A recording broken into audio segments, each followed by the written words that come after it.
Mountains cover a quarter of the Earth's surface. They are our planet's water towers. Mountains capture precipitation and store it in the form of snow and ice, in lakes and in underground reservoirs. Land use and development in mountainous areas and preservation of mountain environments are critical issues. Deep in the Swiss Alps, the Val Ferret is a region that is still free of hydraulic structures such as dams.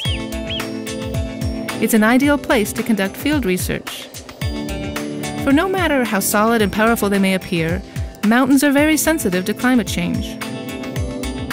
Extreme weather events are likely to occur more often in a warming climate, so natural disasters will without a doubt become more and more common.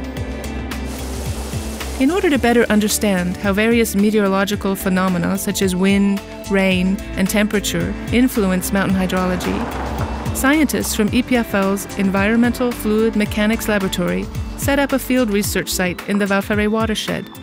In this majestic alpine laboratory, they work to gain a better understanding of how water moves in the mountain environment.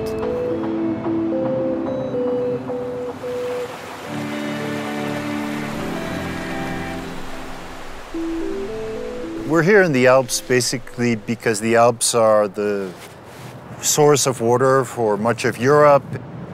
The other aspect that a lot of people are well aware is that in Switzerland, the Alps have a lot of dams, there's a lot of water intakes, and so this is a relatively untouched watershed. There is, of course, some agriculture here. We have sheep, we have cattle grazing in this region. And of course, plenty of tourists who are riding their mountain bikes or hiking through from the Tour de Mont Blanc or one of the other tours. But it's a region that is very typical of the Alpine region in general. And if we can understand the processes that take place here, then I think we can understand better the Alps from France all the way to Austria, if you will. And so what we want to understand are the general principles about what governs the hydrology of the Alpine region. So in hydrology, we're always trying to make predictions. We would like to be able to forecast what will be the water supply. For example, there are very basic uses of water in terms of drinking water, because this really is the water source, the headwaters, if you will, for the main rivers. This water, of course, will also be used ultimately, perhaps for irrigation downstream, and for many, many other uses, industry and so forth. In general, the mountains also represent a zone which reflects the changing of the climate. And we see that there are regions where 15 years ago you could walk easily and so forth, and now we see that we can have landslides, we can have rockfalls in regions where it wasn't happening before. The Val Ferret watershed is like a funnel, collecting and channeling rainwater and glacial meltwater in its river, the Drance de Ferret. What is the impact of snowmelt, temperature, cloud cover, wind, shade, and sun on the flow of water? How does this watershed behave? The EFLUM team installed 26 sensor-scope weather stations that range from their base camp at an altitude of nearly 1,800 meters to the highest ridges in the valley. The stations collect a large quantity of data. Often measurements vary considerably from one point in the watershed to another. The goal of these stations is to use the data as an input to make a water balance. So we have the rainfall coming, and then we also measure the evaporation on the ground, and we also quantify the infiltration of water in the ground. And this water also then goes down the slopes and finishes in the river. And in the river we measure the discharge, and we see the effect of the precipitation directly in the river. Each station records its own data and sends it to the other stations, and they form a network. And then they send the data to, like we call a master station, and this master station sends all the data of the other stations to the GPRS networks. All the information gathered from the weather stations is sent in real time back to EPFL. These data allow the scientists to verify the accuracy of their mathematical models and identify areas where they can be improved. On this map here you can see the 26 stations that we deployed during the summer campaign at La Fouly, 2011. And in particular here you can see the station where we were the other day.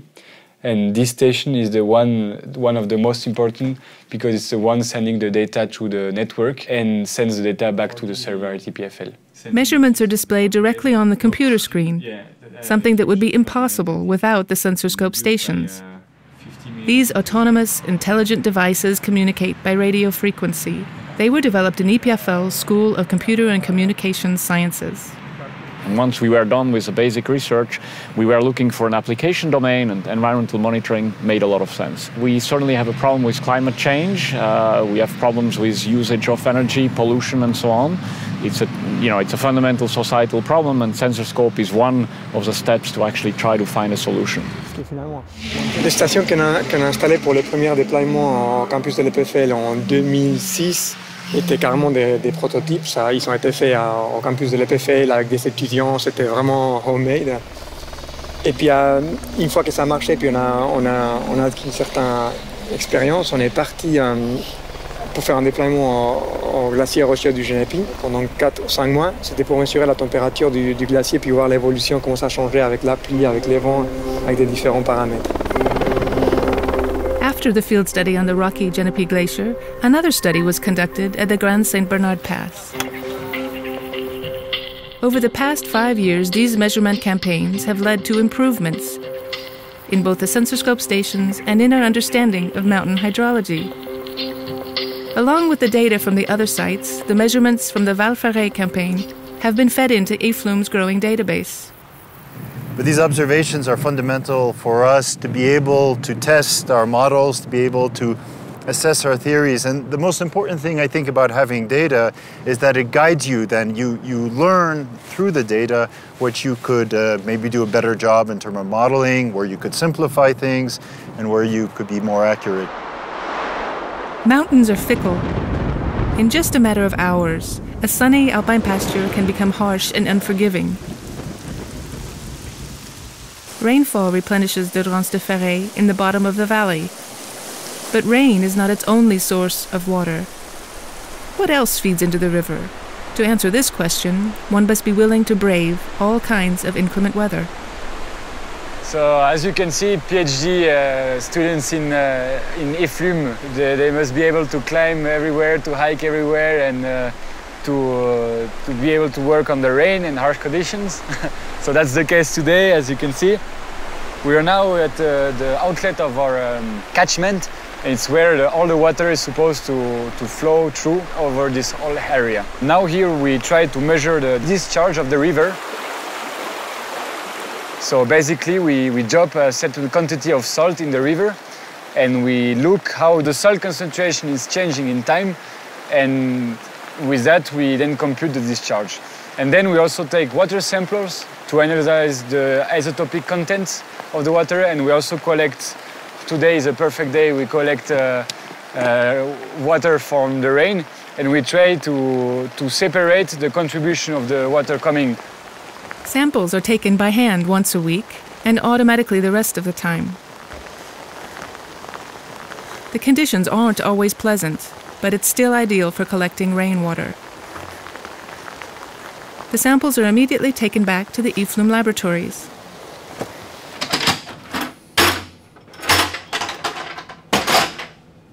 So here we are in the labs associated with the group that's working in the field in the Environmental Engineering Institute at EPFL. We are doing, of course, some laboratory analysis of our field samples that we've collected so that we can look at the isotopes and then pick out the sources of water in the river. But the main thing that goes on here is that, of course, we're developing models, we're running simulations, we're testing theories against the data that we've collected, and then we have also used the data, in effect, to help us develop the next generation models. So we're able to improve our models, guided, if you will, by the data themselves. In a way, though, everything is... What are the percentages of rainwater, glacial meltwater, and groundwater in the Drance de Ferret? This question can be answered precisely because each kind of water has its own unique signature. Samples are taken, their composition determined, and then they are carefully labeled and stored. So here we have all the water samples collected during the 2 last years at La Fouly in the Val Ferret. In yellow we have the water coming from the rain. In green, we have the water collected at several places in the watershed.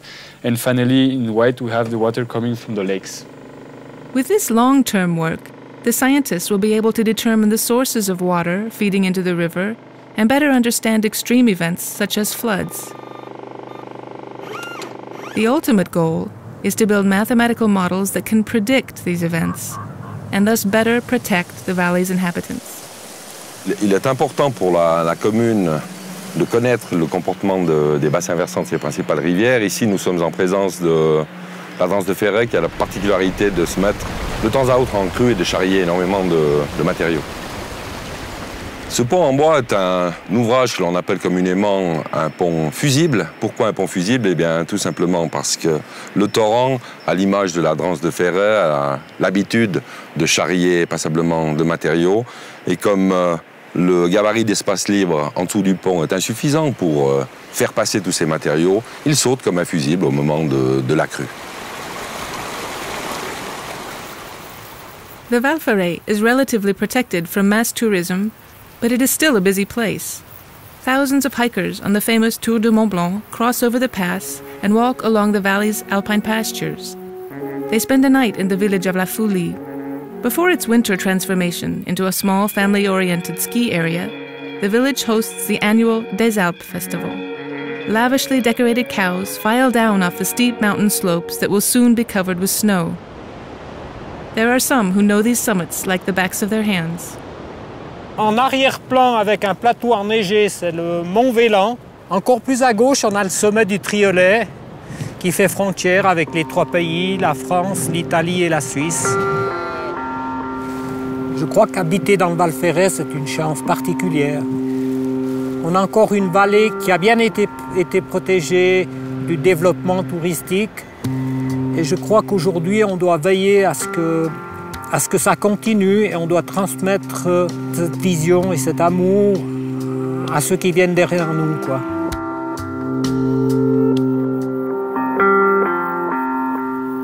Alors cette photo, elle montre un peu l'environnement des années 1950 et on se rend compte du recul dans le cas présent du glacier d'Orny.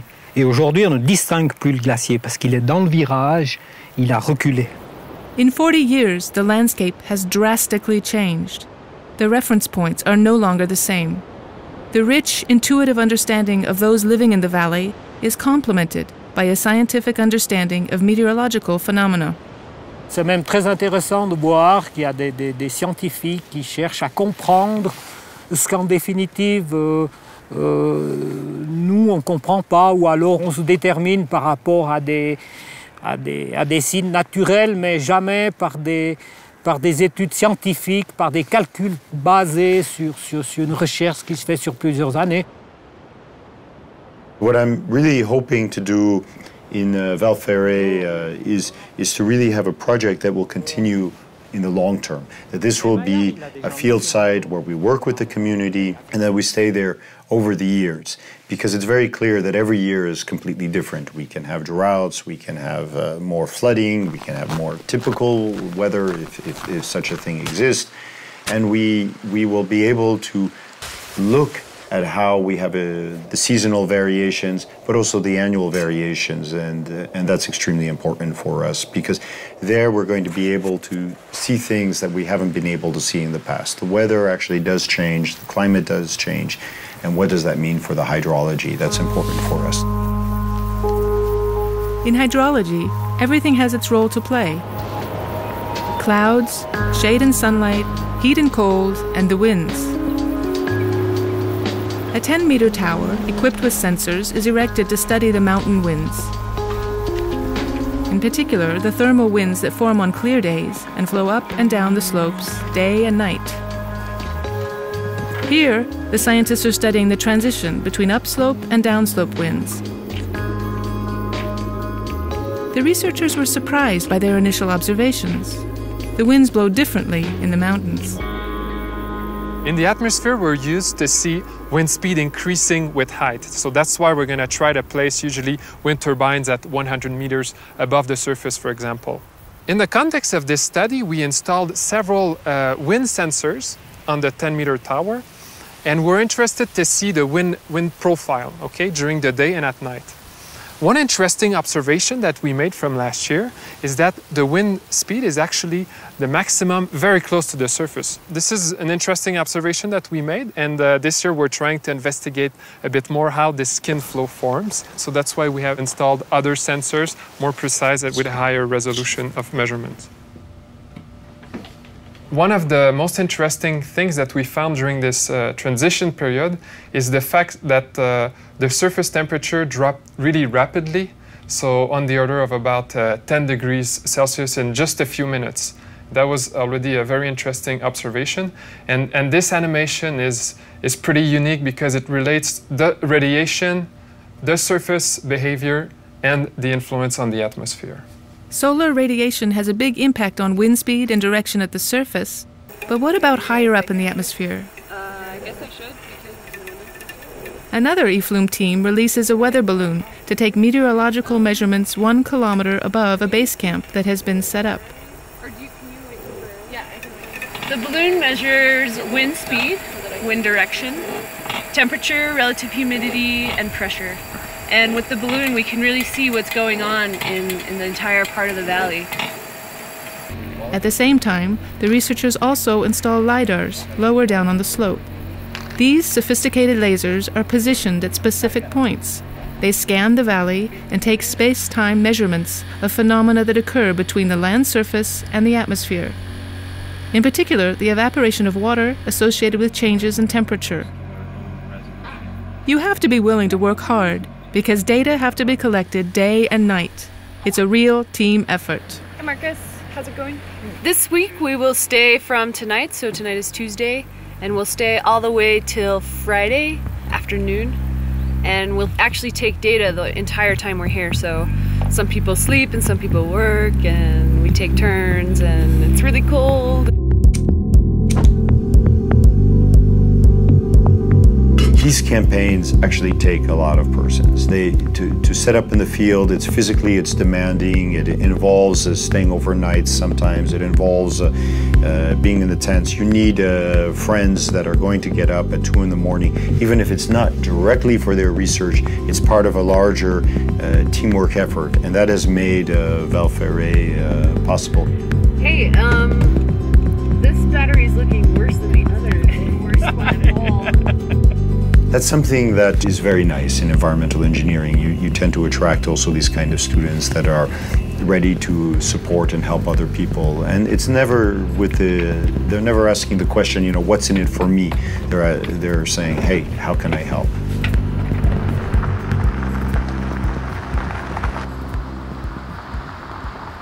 But what's going to be extremely important is that we're going to be able to continue this field campaign, which has been running over the past few years, to be able to continue this over the coming decades. And I think that over time, as we continue to put more sensors out and be able to maintain a strong presence here, we're going to be able to look at aspects really on how we're changing over the years. Because of the changing in the climate, which is taking place, of course, it's reflected in the changes in the glaciers and so forth, the changes in the snowpack that we're seeing, the timing of the rain. It's going to be extremely important to be able to have this data over the long term.